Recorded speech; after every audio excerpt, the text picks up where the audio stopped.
Well, execution domains in GHC. I'm looking forward to finding out what that is. Yeah. So yes, my name is Ben. I work on GHC at well-typed as compiler engineer, and I have been thinking about this problem off and on for almost as long as I've been working on GHC, and that is because, as we all know, computers are getting larger and larger, especially on a server, in a server sort of environment, where you can have easily hundreds, if not thousands of cores on a machine now, hundreds, if not hundreds of gigabytes, if not terabytes of memory, and ultimately, server applications needs are growing, for throughput and also for latency are getting more and more stringent. So you might think, well, you have hundreds of cores, you have server applications whose requests are fairly independent of one another. You're typically servicing many requests, but they're not doing a whole lot of collaboration in many applications across requests. So you might think, well, this is an ideal sort of setup, right? We should be able to scale quite well in this sort of situation, but there is a slight issue, and that is that often, in many cases, server applications also have a considerable heap requirement nowadays. So it's not, I know of more than a few commercial users of Haskell who also have hundreds of gigabytes of live data on their heap. And this actually ends up being quite a challenge for an implementation of a managed garbage collected language like GHC Haskell. And GHC, I think, actually has some great benefits. Our immutability, I think, is actually a great asset in dealing with this case, or at least it could be, as we will see later in this talk. And my goal today is to convince you that there's actually a really relatively straightforward idea that we can borrow from other languages. Erlang and OCaml come to mind here, that I think sort of play to Haskell's strengths and make it applicable in a wide variety of areas where we currently sort of struggle. And so that is my goal today. So let's say I write a server application, and I use all of the wonderful tools that GHC allows to provides us with to write high-performance concurrent and parallel applications. I do sort of naively just run it, right? I have my server here, and I run it, and that's going to give rise to an execution environment that looks something like this, right? We have one CPU, because I didn't enable any parallelism. It has one or more green threads, probably more, because I wrote my program specifically with parallelism in mind. They're all serviced by a nursery and some multi-generational heap. Of course, I'm not going to see any parallelism in practice until I actually tell GHC to use all of those cores on my machine, and at which point I'm going to have multiple cores now, all working on distinct sets of Haskell green threads, each serviced by a small nursery. Of course, even now, I'm still not going to see, I have N64 now, and that's not actually going to be anywhere near the sort of speed up I'm going to get, even in a nearly ideal application with, plenty of parallelism, because like many languages, GHC's garbage collector requires a bit of tuning to really get any sort of real speed up. And so, if I increase my nursery size, as I've done here, right now these nursery things are a bit wider, indicating that we've actually increased the amount of memory available to each core to allocate into, and consequently we have to do less synchronization, right? GC is going to often become more efficient, and I'm going to begin to start to see the sort of speed ups that I might hope for in my application. However, we still have a lot of work to go long distance to cover before we get anywhere near the 64x speed up that we might, sort of hope for in an ideal case. And we have to do things like tell GHC to respect the NUMA, the memory topology, right? Make sure that we locate each nursery close to the CPU that is going to be using it. We have to ensure that we use the GHC's now non-moving garbage collector to ensure that there aren't long durations of time where where we cannot serve requests at all, avoiding latencies from major collections. And we might even need to start making modifications to our source program, right? Leveraging techniques like this paper from Ed Yang from many years ago now, to tell the garbage collector something about the structure of the heap and how we expect object lifetimes to relate to one another. And again, increasing sort of the efficiency of garbage collection.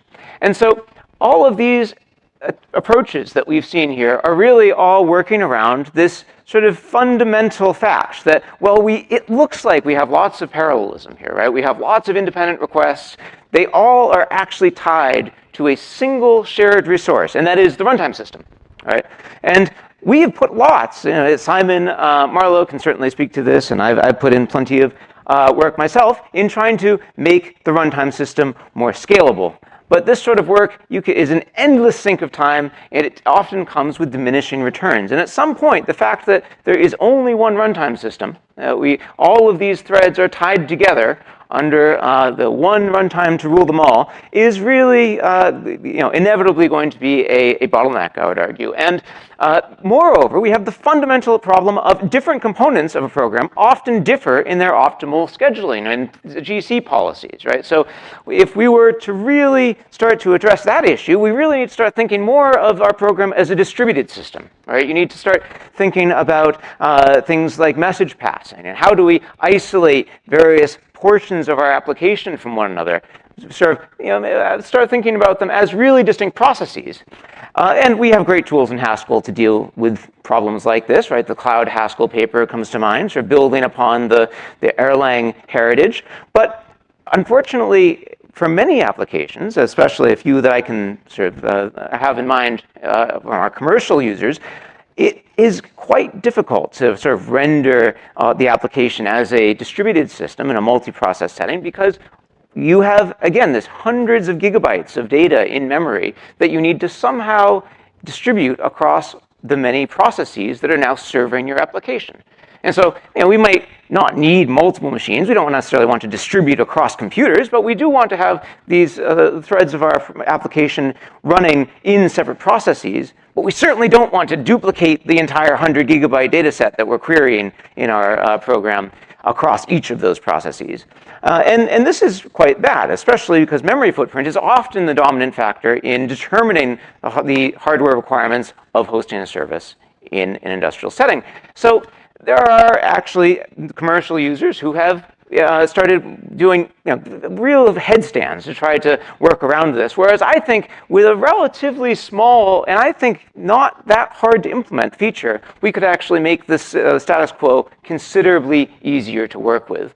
And this idea that I'm suggesting here is sort of borrowing from the what multi-core OCaml calls a domain. And I think it's slight differences here, but nevertheless, I'm going to borrow the terminology and define it as a pair of local heap coupled with some policies, right? Essentially, we can think of a domain as the runtime system as we think of it now, but perhaps sharing the various aspects, the block allocator, right? The various bits that that don't pose a severe hazard to scaling.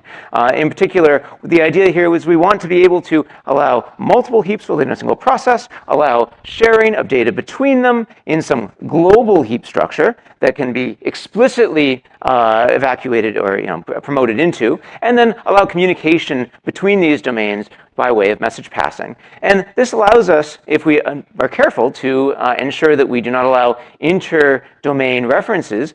We should be able to allow GC of these independent heaps in a relatively, independently. So how might this look in Haskell? Well, I would propose sort of an interface that might look something like this, right? We have a fork operation where, very similar to fork IO, and we're leveraging many of the pieces that we have already seen in the distributed Haskell setting. Static pointer, for instance, we allow to ensure that we can easily safely pass the action that we are spawning across the domain boundary. We allow, again, channels in a Cloud Haskell-ish setting, allowing data to be of a particular flavor, again, immutable data. We're going to leverage compact normal forms as the representation of our messages, and we are going to allow sharing of channels and this sort of shareable data across these channels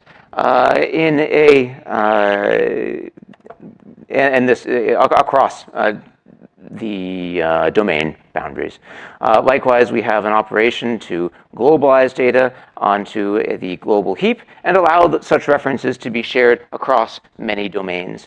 So I think we're actually not that far from being able to implement this sort of approach. Here, there are a few tricky cases, but I believe that this is something that actually is quite viable. And to recap, I think that if there is a lot of potential benefit to be had in this sort of generalization of GHC's runtime system, and I hope others will find this idea as exciting as I do, and we really could use your help in realizing it. So if you are interested in sort of seeing this idea come to fruition and you have time to implement it, then please do be in touch. Thank you very much.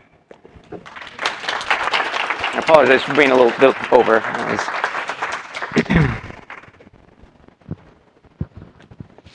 Yes, I've thought along similar lines. And I kind of got stuck on the CAF issue. So how far have you got with thinking about CAFs? Yeah, so I think the CAF issue is indeed a tricky one. And your local heaps paper, I think, explores many of the ideas here. So I think really the easiest approach, which I think is actually, if you really start thinking about this as a distributed program, the CAF, you can localize CAFs is my first thought, and ensure that things that you have to have enough control over the manipulations that the compilation to ensure that things you really want to avoid being that you need to share are not turned into CAFs. And that is a tricky problem. As we see in EDSCO's talk, controlling when things are allocated and which things are floated to the top level is hard. But that's a problem I think we need to address either way. Or you could sort of virtualize CAFs and have a CAF table per. You could. That's absolutely right.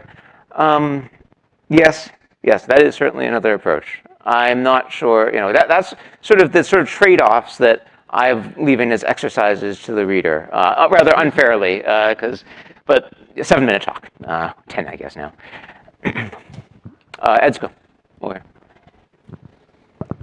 I'm not sure I completely understood the requirements of immutability on the global heap. So typically a big server might have a ton of data, which is mostly unchanging, but not totally unchanging.